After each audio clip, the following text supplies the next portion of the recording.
Good morning, good afternoon, or good evening, wherever you are and whenever you are. Welcome to Season 3, Episode 4 of the podcast, The Devil and the Deep Blue Me, and I am your host, Rich Bruck. Today we're diving into something deeply personal, something that I've wrestled with for years and I still think about probably more than I should. Why I still call myself an artist. Not a musician who sometimes writes songs, not a hobbyist who plays guitar, and not someone who dabbles in creative stuff, but an artist. And I'll be honest with you, there are days when saying that out loud feels pretentious. Days when I wonder if I've actually earned the right to use that word. I mean, I teach guitar lessons to pay the bills. I'm not showing in galleries or selling out concert halls. Most of my creative work happens in a tiny little room outside of teaching gigs and household daily life responsibilities. But here's the thing, the word artist carries weight in our culture. For some people, it's glamorous. It conjures images of tortured genius, creative breakthroughs, lives devoted entirely to the pursuit of beauty or truth. And for others, it's almost dismissive. Like calling yourself an artist means you're not serious about making a living or contributing to society in a real way. And for me, it's become this constant reminder that creation is messy, ongoing, and occasionally terrifying.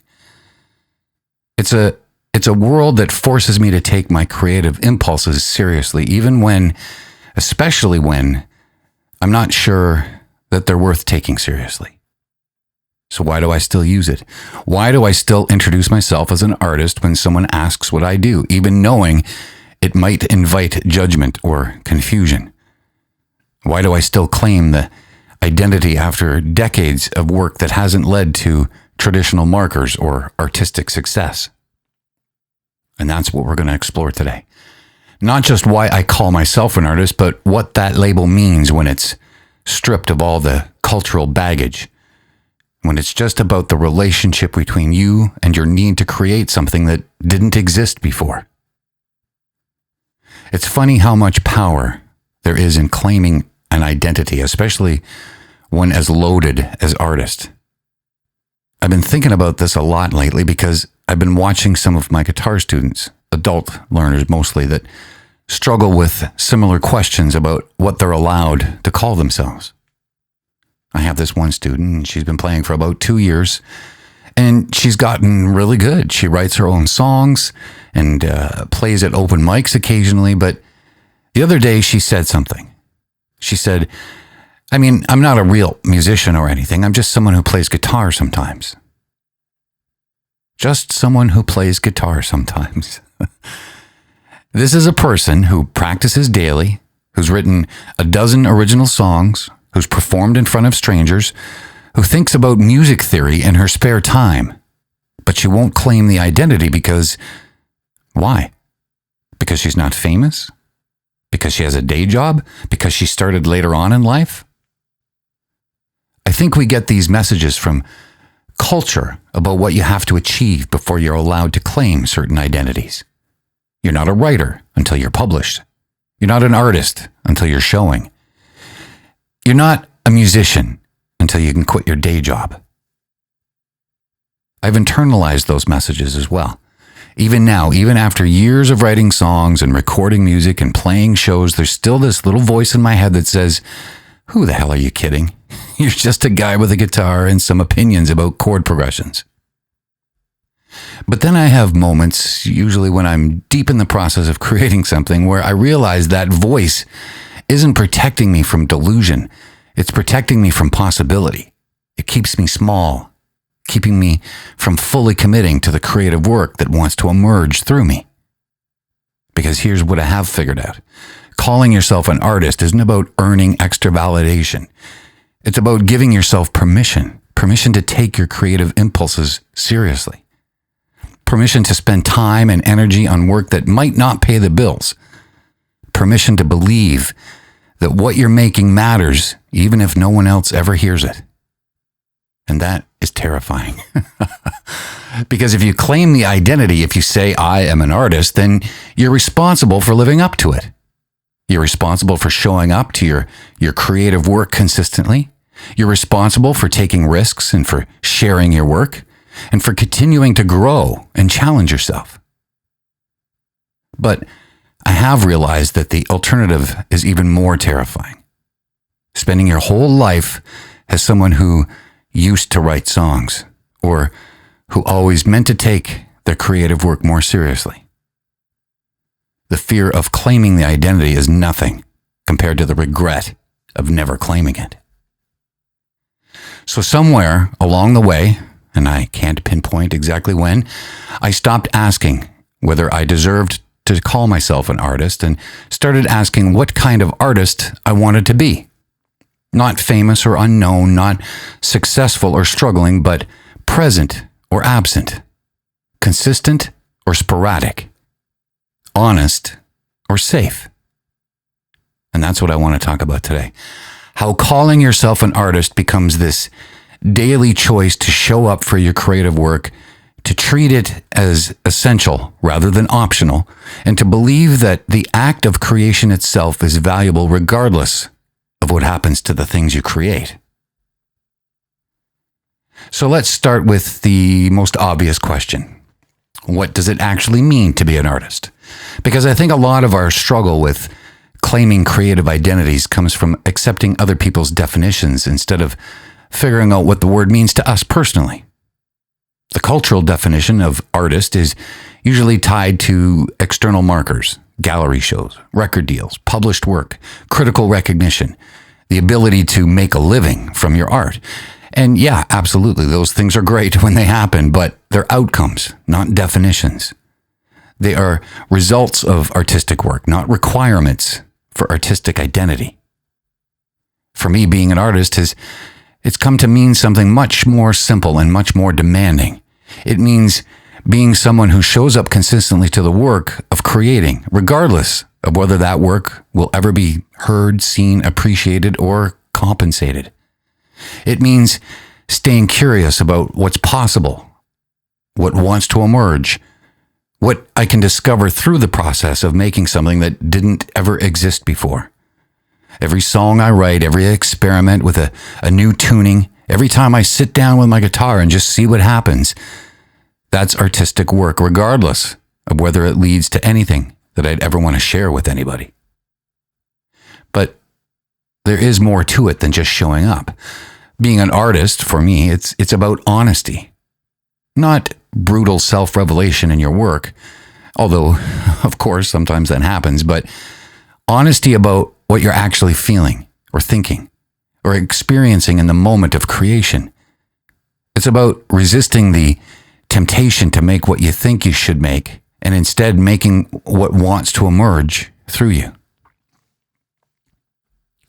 I remember working on this song about feeling stuck in my hometown, and my first instinct was to make it this anthemic, hopeful thing about breaking free and chasing dreams, because that's what I thought the song should be all about. But when I was honest about what I was actually feeling, the song became this quiet kind of meditation on how sometimes being stuck is temporary, and sometimes it's where you discover what home actually means to you.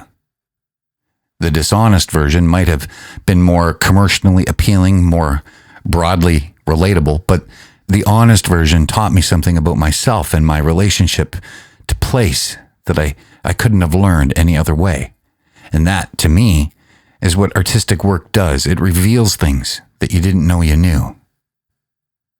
There's also this distinction between expression and communication that I think is important.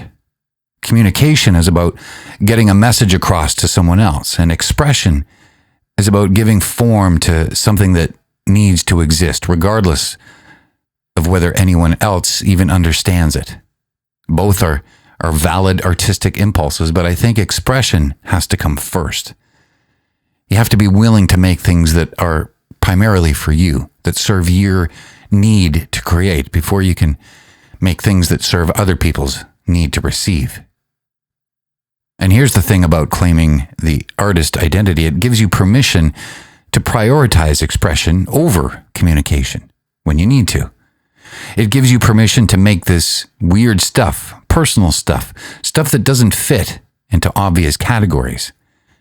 It reminds you that not everything you create has to be for public consumption. Being an artist, the way I've come to understand it, is about treating creation as a practice rather than a product. It's about showing up to your work the same way you'd show up to meditation or exercise, not because you're guaranteed specific results, but because the practice itself is valuable, because it keeps you connected to something essential about who you are. So when I call myself an artist, I'm not making a claim about the quality of my work or its reception in the world. I'm making a commitment to myself to keep showing up, to keep being curious, to keep believing that the act of creation is worthwhile, even when I can't see where it's headed. So let's talk about the elephant in the room, imposter syndrome. Because if you're creative and you're human, then you have felt like a fraud at some point, maybe at many points, maybe even this morning. I have felt like a fraud countless times. Times when I'm introducing myself at a house gig and saying I'm a songwriter. It feels like I'm lying. Times when I'm working on a new song and thinking, who am I kidding? This isn't good enough. Real musicians don't struggle this much with a simple chord progression. And part of it is comparison. You hear someone else's polished recording and you compare it to your rough demo. You see someone else's successful career and compare it to your day job teaching guitar lessons.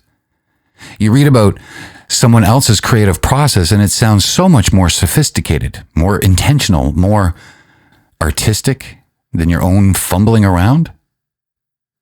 But I think the deeper issue is that we've internalized these impossible standards about what real artists are like. Real artists are supposed to be driven by pure inspiration, never struggling with creative blocks. Real artists are supposed to have this clear vision that guides all their work. Real artists are supposed to be somehow above the mundane concerns of making a living or paying your rent. And all of that is bullshit. The artists I know personally, the ones making, work that I respect, the ones who've been at it for years, they all struggle with doubt. They all have creative dry spells. They all make work they're not proud of sometimes, and they all wonder if they're fooling themselves about their abilities. But here's what I've learned about the difference between people who keep making art and people who stop. It's not the absence of doubt. It's the willingness to keep showing up despite the doubt. It's treating doubt as weather, something that passes, rather than something that defines the landscape. I went through this period a couple of years ago when I was convinced everything I was writing was boring, nothing I hadn't heard before. The doubt was so strong that I almost stopped writing entirely. But I kept showing up to practice, even when I didn't feel like it, even when I was sure that nothing good would ever come from it. And slowly, very slowly, I almost didn't notice, the doubt started to shift. Not because I suddenly became confident in my abilities, but because I realized that the doubt wasn't actually about my abilities at all. It was about my attachment to outcomes, my need for the work to be something specific instead of just letting it be what it was. So now I try to think of doubt differently. Instead of seeing it as evidence that I don't belong in creative work, I see it as evidence that I care about the work, that I want it to be good, that I'm taking it very seriously enough to actually worry about it. Doubt can actually be productive when it pushes you to pay closer attention, to revise more carefully, to dig just a little deeper into what you're really trying to express. The problem isn't doubt itself, it's when doubt paralyzes you, when it stops you from making anything at all. And underneath all the specific doubts about whether the song is good enough or whether I'm a real musician is this deeper fear. What if I spend all this time and energy on creative work and it doesn't matter? What if no one cares? What if I'm wasting my life on something that's ultimately meaningless? But here's what I've come to believe. The work matters because it matters to me. The work matters because it keeps me connected to something essential about being human. This need to create, to express, to add something to the world that wasn't there before. Calling yourself an artist isn't about conquering doubt. It's about making the choice to persist despite the doubt, to keep showing up to your creative work even when you're not sure it's worth it, and to trust that the act of creation itself is valuable regardless of what anyone else thinks about the end result. So what do I know about claiming creative identity, about calling yourself an artist when you're not sure you deserve it? Well, I know that calling yourself an artist is a commitment to yourself, not a ticket for external approval. It's not about convincing other people that you're creative. It's about giving yourself permission to prioritize creative work and to take it seriously and to show up consistently even when you don't really feel inspired at all.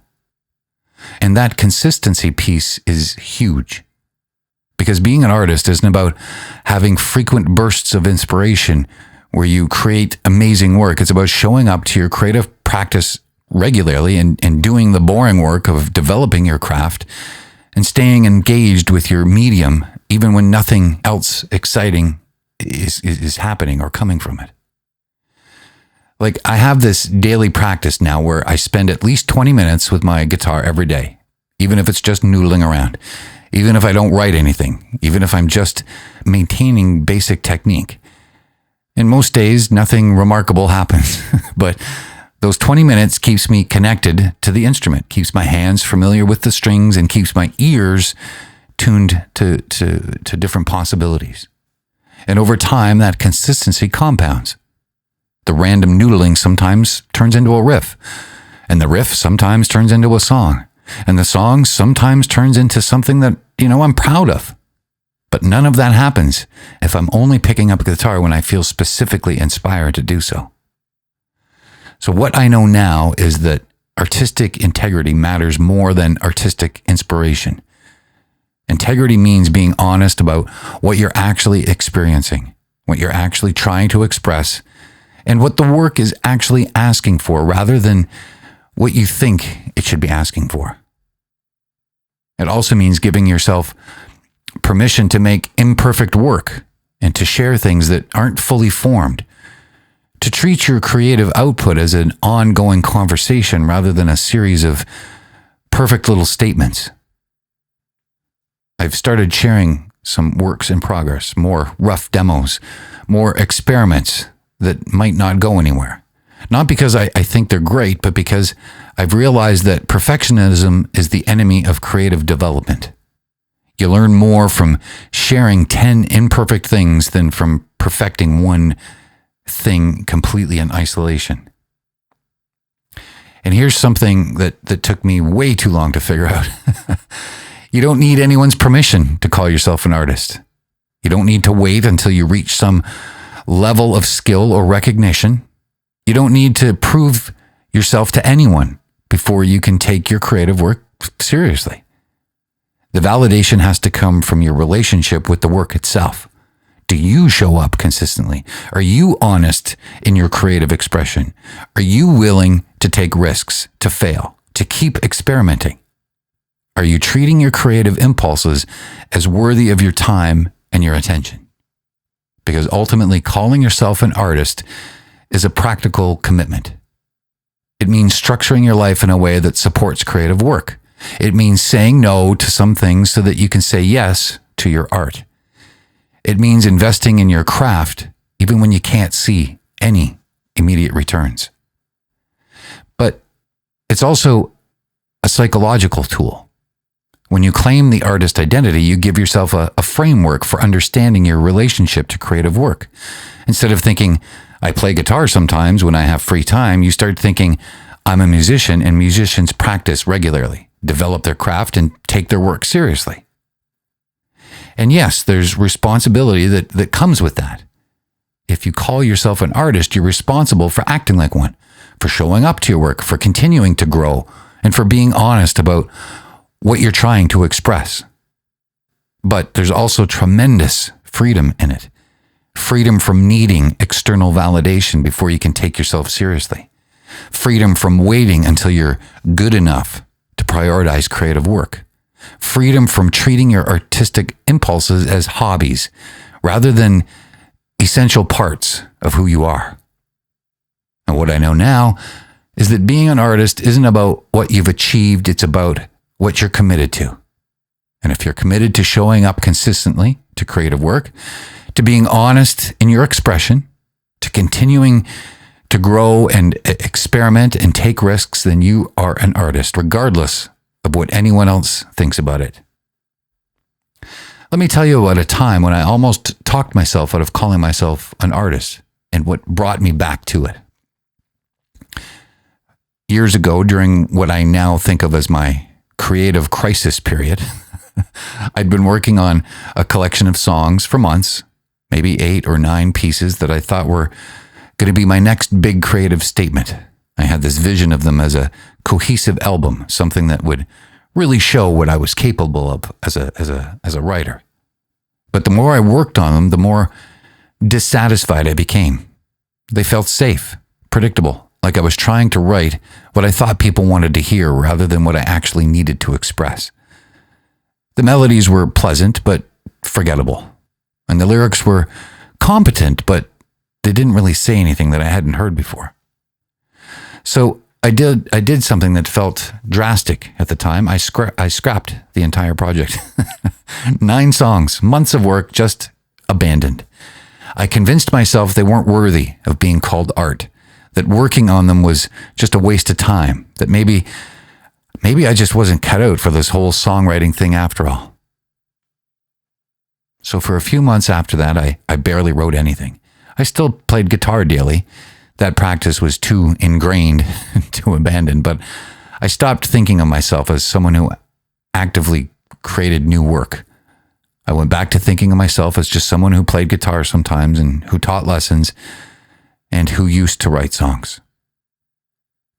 And then maybe 6 months later, I was cleaning out some old files on my computer and I came across rough recordings of those abandoned songs, and I listened to them, or I listened to one of them, just out of curiosity, expecting to confirm that I had made the right decision to scrap them.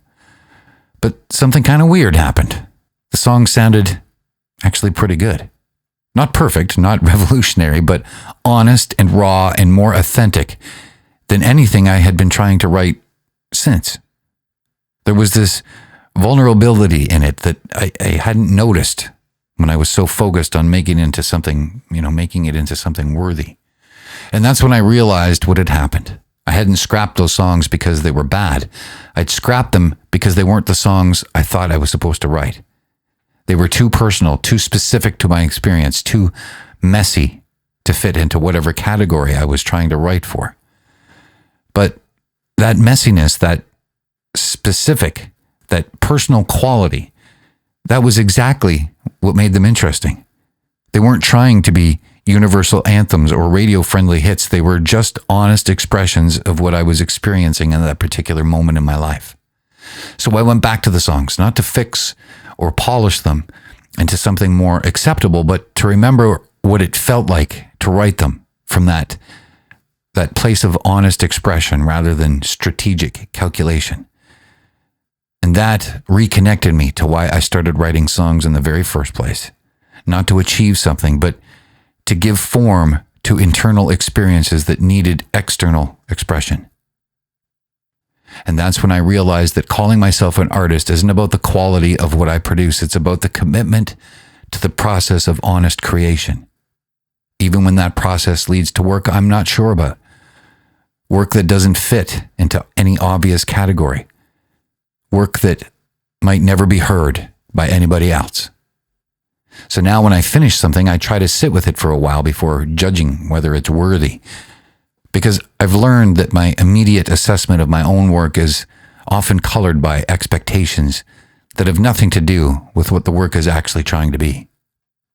Sometimes the act of showing up to your creative work is the art itself, regardless of what tangible results emerge from that showing up. The commitment to keep creating, even when you're not sure what you're creating or why, that's an artistic act all in itself. So here's what I want you to take away from all this talk about artistic identity and creative self-doubt.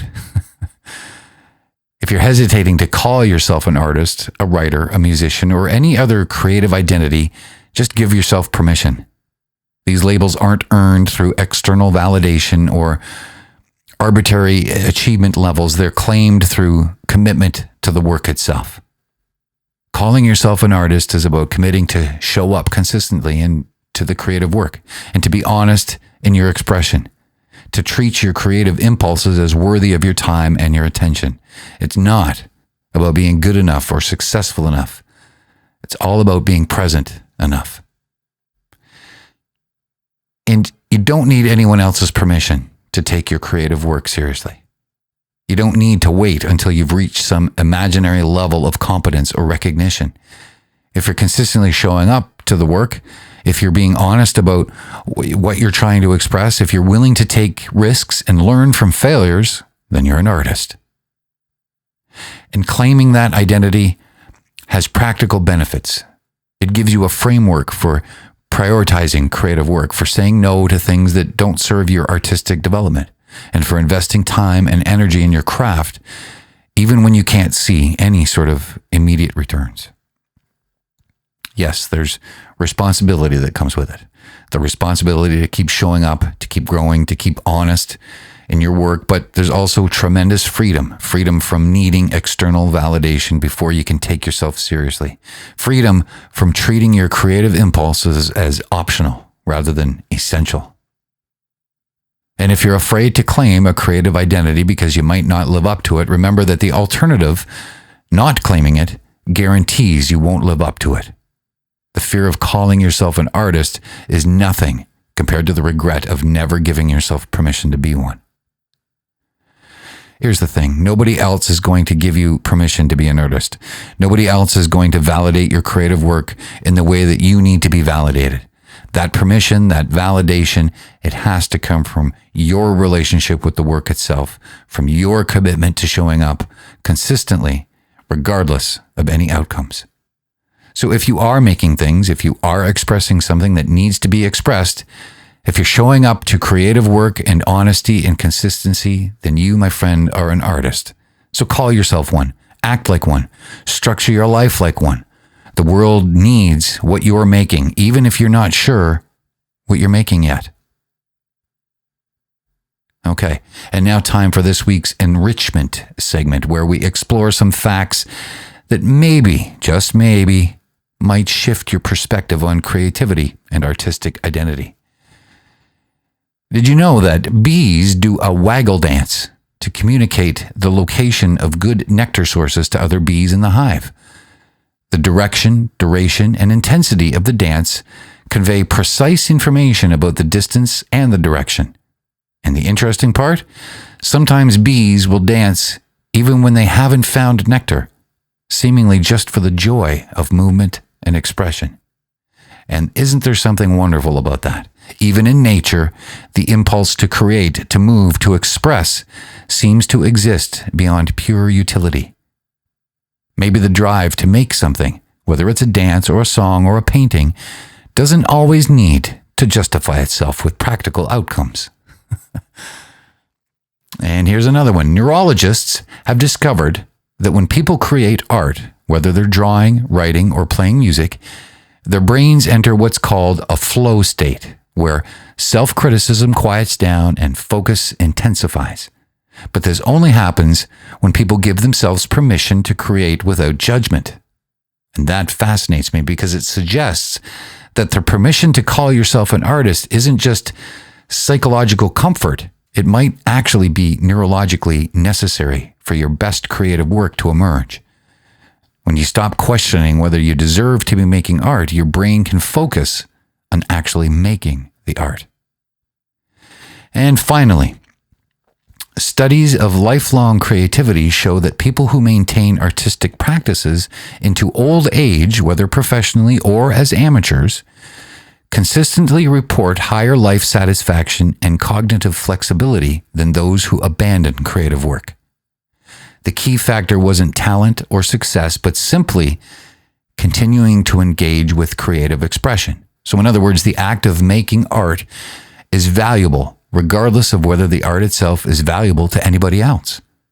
The benefits come from the practice, from staying connected to that part of yourself that needs to create, and from treating artistic expression as essential rather than optional. So then from dancing bees to flowing states to lifelong creative studies, everything seems to be pointing to the same thing.